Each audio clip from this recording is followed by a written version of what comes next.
Well, welcome back. We are back on the space station of Deep Space Nine. And we just came off of an absolutely fantastic Star Trek The Next Generation TV episode, to the point where I get a little nervous watching this one. I mean, our last episode of Deep Space Nine was pretty good, right? Yeah, the Loxana Troy episode Yes, was good. yes, right. The shows are at two different points, and I think Second Chances of TNG made that very evident as to where if they tried to do that episode in the first season, it would have been insane. Yeah. Would not have worked. So we get it. They're at different points. But there's been some good ones this season, and there's only a few more left. Only 3 left. Only 20 episodes. So hopefully we can get good ones here at the end and get enough episodes that we like in order to do a top 5 video. Right now we're at about a top 2.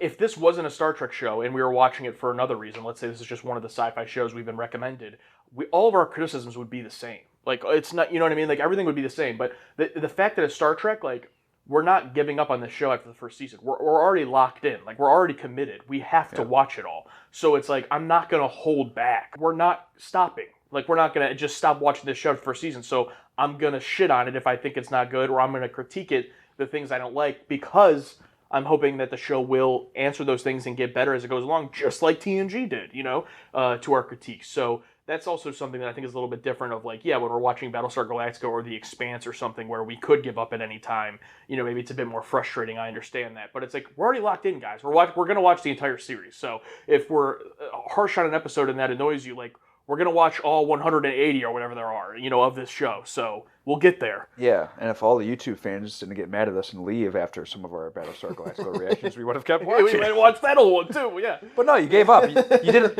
You didn't see the character development happen as we like to show, as maybe it changes later on, or just like the characters in the show develop, we develop throughout the. But no, you gave up, and you gave shit up. Whatever. I think our metaphor has gone far enough. Yeah. You bring me evidence that the Valerians are dealing in weapons-grade dolomite, and I promise you that the Federation will use every kind of diplomatic pressure to stop them. Just in the last episode of TNG, Deanna had Valerian Root T. I wonder if they named it that on purpose, as a little nod. Sensors are reading elevated neutrino levels at the wormhole. Something's coming through. On screen.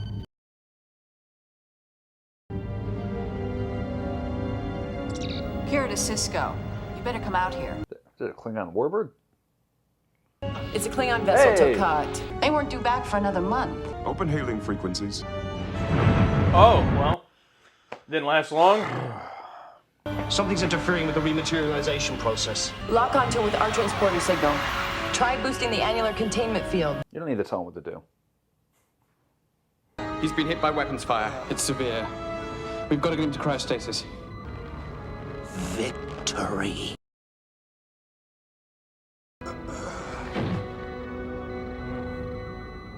He's dead. Klingon finally makes an appearance, dies immediately. Well, the Duras sisters were here. Yeah, I know, yeah. I appreciated his Star Trek 3 costume, though. I always love that. All right, well, you bring on a guest star and he dies, so... Station log. Stardate 46922.3. What did it say? Personae? Daxon O'Brien, I'd like the two of you to take a runabout and try to find the Tokat's Oh, mission Romanowski. recorder. Oh. I want to know what caused that ship to explode. Aye, sir. He's a vet. He's a vet. Taking a roundabout. Cliff Ball! Oh! Lieutenant, Yes. you coming? Yes. She was smiling at Cliff Bowles' name. She was pleasantly surprised. Cliff, what is this clip of Dax just smiling down? What do you use that for? Don't worry about it. Yeah. Then he goes to the title card person. Hey. We are in need of maintenance. You'll just have to wait. I'd like an explanation. We know they're running weapons-grade material. Your ship has been cleared for docking. Oh, shut her down. But Cisco, we just had a ship blow up. I think that's due for a delay. We just had a Klingon ship blow up out of nowhere. I don't know. I see both sides, because I'm a fence sitter. I said, what's so glorious about a gamma quadrant biosurvey? And, what did they say? Crafty tonight, Odo, aren't we? I might have to put in a priority request for work crew 7. The bulkheads in security could use a little shoring up. They'd be coming back through the wormhole. Something that would make the enemies of the Klingon Empire tremble. Quark, you gotta up your freaking position here, man. You can't just let Odo blackmail you. What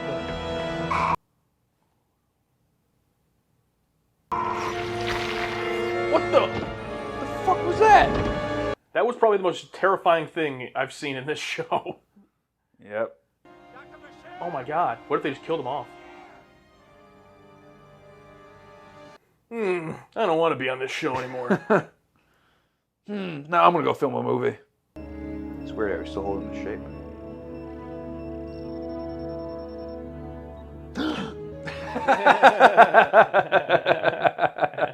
How do you feel?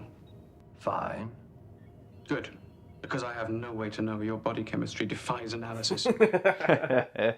Is his hair always green? Oh no, it's just the lighting. Yeah. I don't know what caused it, and I couldn't tell you if it'll happen again. In fact, there's really nothing more I can do here. Great doctor. Well, to be fair, he's just a puddle of goo. Yeah, not his fault. Just don't be surprised if the uneasy alliance on this station starts to show a few cracks. Commander Sisko and Kira, mark my words, there's going to be trouble. Oh, okay. Are you finished with me? Well, unless you'd like to pour yourself through my forensic analyzer, I'd love to see the results. Another time, perhaps. What is going on? Yeah, that was weird. That was really off. They're definitely running Dolomite. I've got an armed team ready to board their vessel. By whose authority? You're not going to do anything about this. I'm not. Oh. This station is Bajoran property. Commanded by a Federation officer. Commanded by me. Damn, what is going on, dude? Yeah, whenever it came onto this ship, it's just fucking everybody up. Well, it's a start. It's a bit. Go on, say it. It's a space station, not a ship.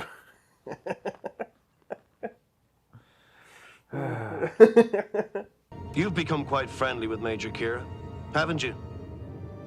Have I? Remember where your loyalties lie. I'm on his side, no question about it. That reminds me of the time we Good. found ourselves. What is happening? Starting to think her smiling wasn't only about Cliff Bowl. So whatever this Klingon brought aboard is making everyone... Aggressive and antagonistic? Yeah. Commander Sisko was adamant about not interfering with the Valerian ship. Has he changed his mind? Yes. Oh, lying to him. You know he's going to ask him. Commander Sisko's very busy. There's no sense in disturbing him. Oh my god. You think I'm fucking stupid? I can't fool you, Odo. No, she admitted it.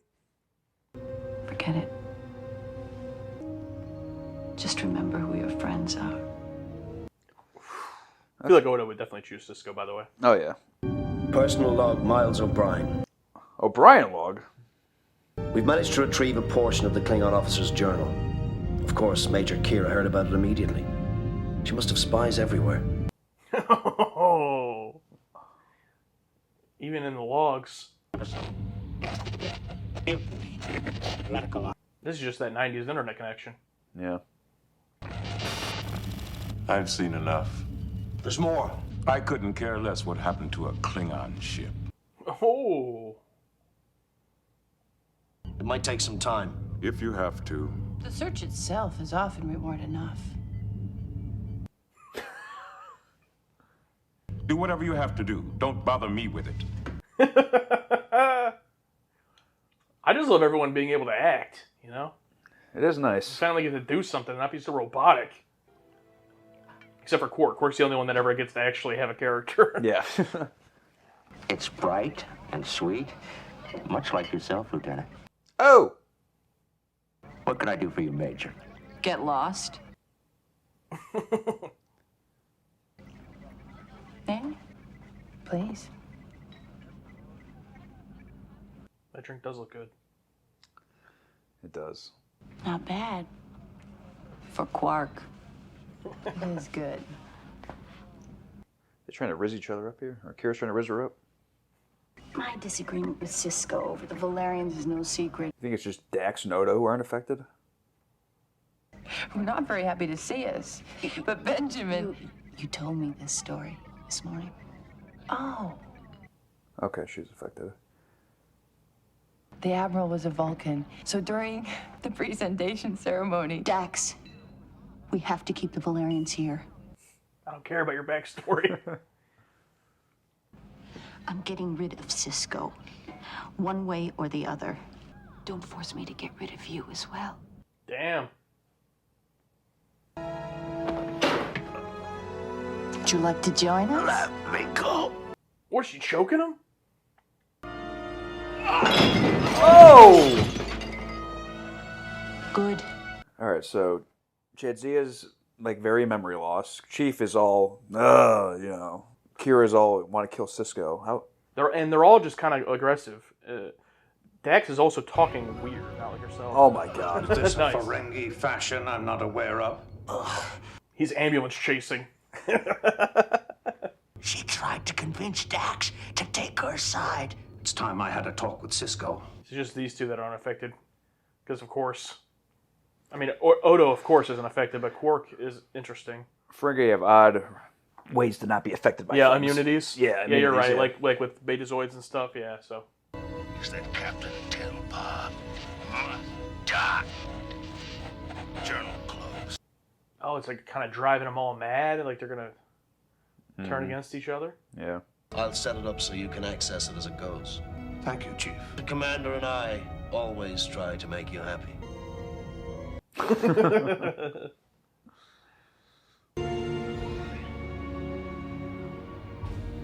Oh. It's not nice to keep a friend waiting.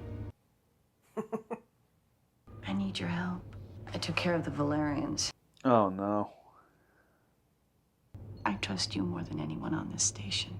But this is a dangerous time. I can't take any chances, even with you.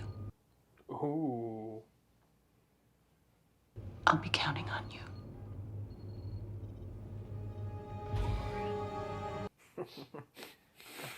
What the fuck is going on? I want you to arrest them. Kira and every Bajoran officer on this station. Leave the station. Never! Get me a phaser! I'll get rid of Kira! Hear me out, sir. I need a few more hours to free up the Valerian ship. I've already talked to their captain. He's more than happy to take us back to Federation space. They're just gonna leave on this random ship? It's like a virus, I guess. It'll spread to...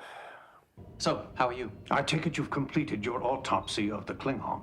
Of course. Wait, I totally forgot about what happened to Odo. When Oh, he yeah, just passed out. What was that? I guess whatever it was that tried to affect him didn't work, so it just died. Without a humanoid brain, my system rejected it. Okay, there you go. Commander, I have the report you asked for on those weapon scanners. Commander! Oh! Dax to Kira! Oh! Shit!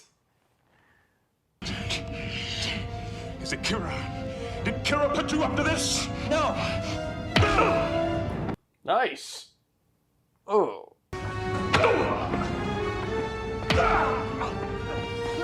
Oh! Let's see how this works. Put it down. What is... this is crazy. Take them. Oh, okay. Oh! Nice. I thought he was beating himself out. He just, I'm Supposed out to of here. deactivate the transporter. I forgot. Do you think it affects Dax different because of the trill inside of her? It's a good reasoning. It definitely is affecting her differently. She just seems like nonchalant. Then why are you helping Cisco escape? On the contrary, you'll find him trapped in Cargo Bay 4. But since you doubted me, I'm now no longer on your side. Oh no! Relax, Commander. You'll be here any minute. So, this is how it all ends. Major, wait! Glad you two could make it. Computer, execute Odo 1.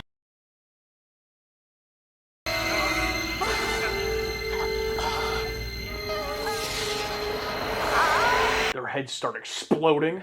Odo, you killed every main member of the show. It seems I turned up the setting a bit too high.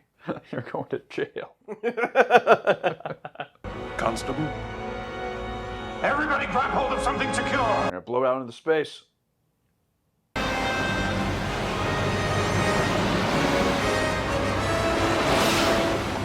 My dumbass would grab onto an object that's not strapped to the ground. Oh! Just holding onto the barrel.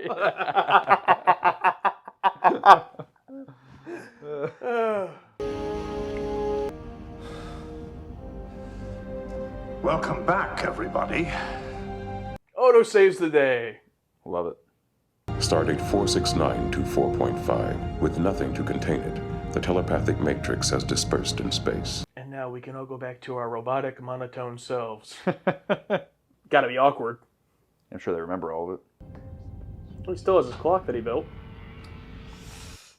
He does. Did you really build that? Apparently so. Why? I have no idea. I feel I owe you an apology. For attempted mutiny. Well, yes. I think we'll let it go. This time. Oh, that's nice.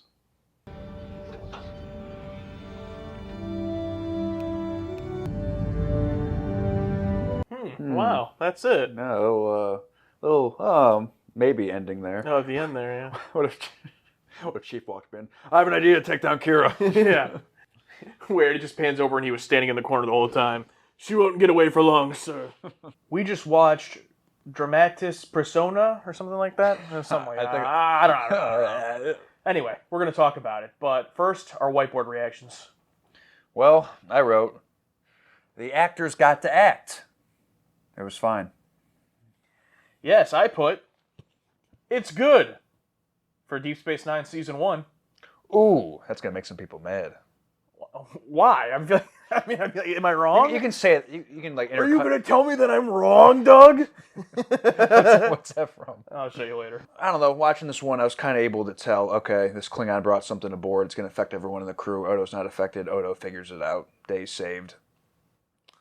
That was the gist of it. The fun part was the slow unraveling, I guess, with first the Dr. Bashir and Odo scene, which is very, very perfectly just a little bit off. We're watching it. He's not as bubbly as he used to be. Odo's looking at him with a strange look, and I think that scene was done very well because Odo's the one that had the thing happen. Like, what the fuck was that? But then Bashir's the one acting a bit strange. So I think it leaves us both a bit.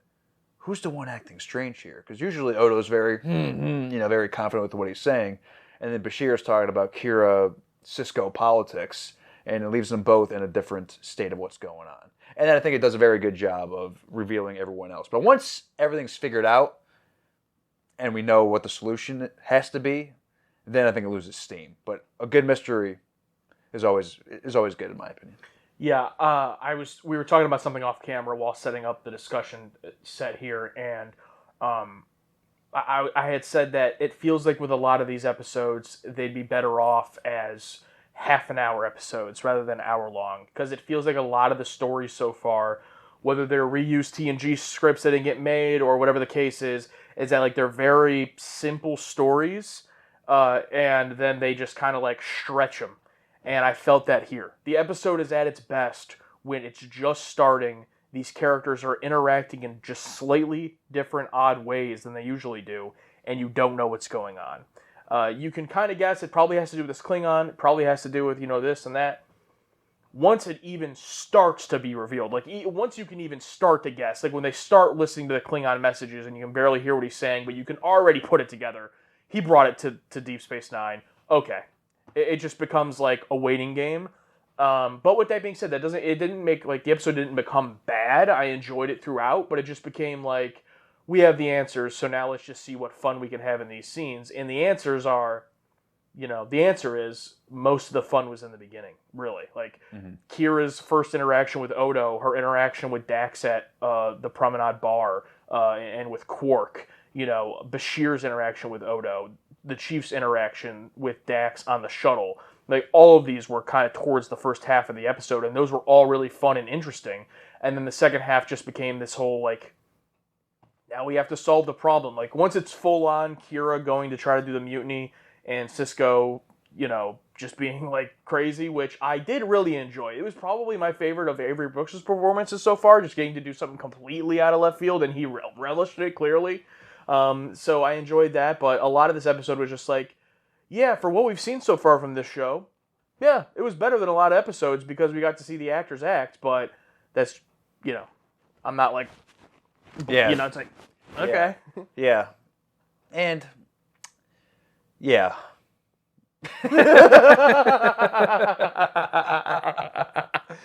Yeah, no, from the first... Guys, can you tell we're trying? we're trying here. From the very first Klingon message where we brought the orbs aboard. Oh, there it is. Orbs, that's it. And the Klingon brought it onto this ship. Or the telepathic thing from his brain. Okay, that's it. Got it. Figured it out. It's this mind virus type thing. But I guess it did kind of keep me entertained with the hilarious scene with Dax and Chief on that ship. Where Chief just cuts off Dax mid-sentence. What did he say? Like, or she's like, telling a story, and he just goes, good. Yeah, Dax just goes into her story. Good.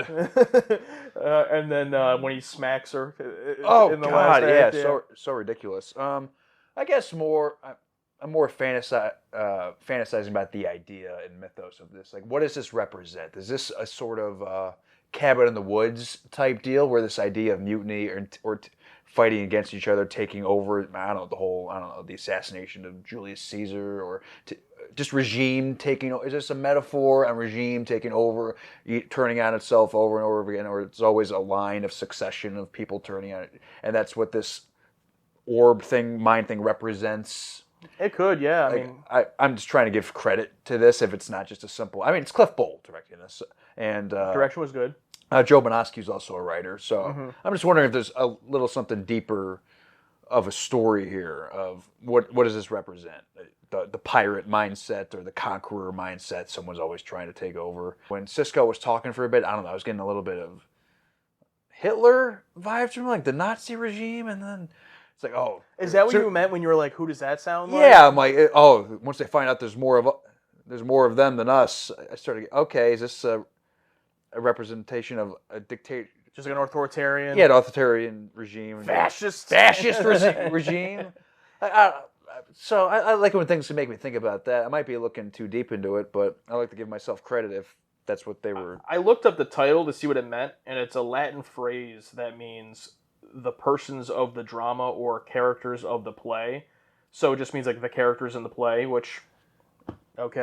I guess that doesn't really tell me much. So, because each character was acting different, and maybe wonder why. Why was Dax acting different? Why was Bashir only half in the bag with this politics? Why was Chief so gung ho on protecting? So I wonder. Back at the cabin in the woods thing, I would just wonder if in every line of succession of this virus, or in even human history, all history, there's always these set 6 characters. Like there's the leader, Cisco. There's the first man, protector, who's Chief, and then there's the traitor, Kira. Kind of like archetypes? Yeah, the archetypes, yeah. Like the fool, the jock in Cabin in the Woods. Yeah, maybe. No, for sure. I wish I was smarter and knew that answer, but I am not. But I just feel like, again, we were kind of talking, I think, before the reaction started about, like, tier listing the season. And, again, this is another one where I do like it more than a lot of them so far, but it still just didn't really leave that strong of an impression on me. And outside of Captive Pursuit and the Kira episode, and then I guess the Loxana Troy one had a lot of good parts.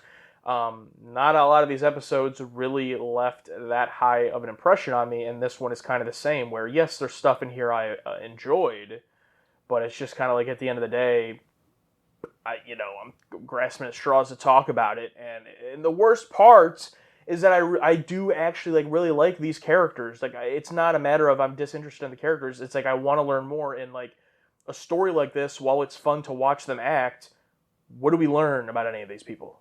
Nothing. Basically nothing. So it's like, okay, a little bit of backstory that Dax gets into, telling some funny stories. I did want to bring up, it's interesting, after the whole discourse from the Dax episode and about how, they retconned everything about the Trill, and this is a new version of the Trill where the joining makes you a new person. Oh, that's fine. Still very interesting how every time she talks, she still references herself in first person when she says, I've been friends with Cisco for so many years. He's like a son to me. You know, I've known him for so long. She's talking as if that's her experiences, not, oh, a Trill identity that I once was a few generations ago. So I still look at her through the lens of she is all of the iterations of Dax. Yeah. It's just new flavors of that. It's a snowball effect. It's not a restart every time. That's still just me personally. Maybe the show itself will change that as it goes on. Besides that, though, we don't really learn anything about anyone, and it's just, I guess, a fun few scenes. But, Kira rizzing up Dax, it was hot, I guess. But it's like... Okay. Oh, yeah, some of those Kira poses, I was getting a little... Hold up now. Wait, hold on. Yeah, but other than that, I really don't have much to say. I like Quark and Odo. Their early scene together here. Quark was hilarious. Yeah, Quark was like, oh, I see what you're trying to do here. Good play, Odo. And then when he walks in with the neck brace. And he goes, I would like to press charges. Yeah. That was pretty good. Yeah. All right, I guess we got to start off with Thicket Dweller. This is an episode. Yep. Thank you guys for watching. Interesting from BN13, this is one of the worst of the season for me. It's a massive waste of time. If this explored our characters somehow or gave them growth, that would be different. That's what I said. But we're not even watching our characters here. We're watching random people from a dead planet nobody cares about control our characters, and nothing comes from it. Also, everyone can act extremely out of character and stage a mutiny, which is a plot I don't typically enjoy. Yeah, fair enough. I mean, I didn't take it that far. I still thought watching the plot play out was somewhat interesting, but no, yeah, good point. On the completely other side, Tin Man says, my favorite episode of the season. Every cast member gets to show what they're really capable of. Odo springing the cargo bay trap must be one of the most satisfying endings in all of Trek. In all of Trek? What was satisfying about it? I don't know. Maybe it's one of the, those ASMR things, like people like watching pimples being popped. Maybe watching the thing being pulled out of their being head, blown into space. I don't know, but it's kind of irresponsible. Where's that thing going to go now? It's going to go to another planet. Earth. All right, this is good. Loot Narsbar. Say it with me. Quotation. This would have been a great season 6 episode, but it's too early for a possession episode because we hardly know the characters. Yeah. I didn't even fully grasp that it was possession. Like in Power Play and TNG, which I've seen some people bring up here, they're literally possessed by a certain person, entity, and are acting as that person. Like they're no longer the person they're possessing. Yeah, they're not possessed here. They're saying each other's names. Well, they are possessed. Like something comes out of them, but it's just affecting them. It's not taking over their consciousness. Yeah, it's Cabin in the Woods. They're getting a little, virus, and it's making them act different. Yeah. They're still the same people. They have the same thought process, but they're not possessed. Fedora the Explorer says, an episode with nothing interesting to talk about, so I want to highlight how the pacing is improved by having the transporter be at Ops, which is what the bridge here is called, instead of running to another room every time someone is transported. That is a great point. Although, to be fair, the lore of Star Trek is basically that you can transport from and to everywhere, so I still don't understand what the point of a transporter pad or a transporter room even is. I don't think that much about it because it's like, who cares? It's sci-fi, Star Trek, whatever. But it is kind of interesting that it's like, you can beam people off a planet when they're just standing on the planet. You can beam people from room to room. Why do you need a transporter room? Does it just help with the stability, I guess? I guess for people coming on board, I mean, for like more formal meetings, like, I don't know. It seems more like an aesthetics thing. Yeah. I mean, beaming someone to you're not going to meet someone on the bridge of the Enterprise. That's not the best meeting place. Yeah. Because that's, where the business is done. And beaming someone right to the hallway or right to the room, it just seems odd. Yeah. So it's more like a comfortability thing, Yeah, I mean, if I was on that ship every day, just beam me to my fucking room. I'm not getting off the pad and walking and then taking the elevator. Just beam me to my room. And I'm sure it's easier for the transporter chief as well. I mean, all those things you have to coordinate to get to the different locations, and I don't know how many people in the Enterprise. 1,000. 1,000. Yeah, and each one wants to go to a different place. I mean. you know what I mean? They don't want to walk anywhere. Yeah. Hey, Chief, can you beat me here? Chief, can you beat me here? It's like, no, you're... Chief, I got a shit. Can you take me to the toilet? Oh, my God. I think it was last episode or a couple episodes I talked about people commenting about, the last bad episode of the season. This isn't bad. This isn't a bad episode. But, is this the bar? It's like, is this what we're striving for here, guys? Like, low like high C, low B material. Maybe for the rest of the season. I mean, it's like a low key. I would almost want to give this one a B, but it's just like it's not even a banger. I can't even call it really a banger. No, this is a fruit punch. This is a high C.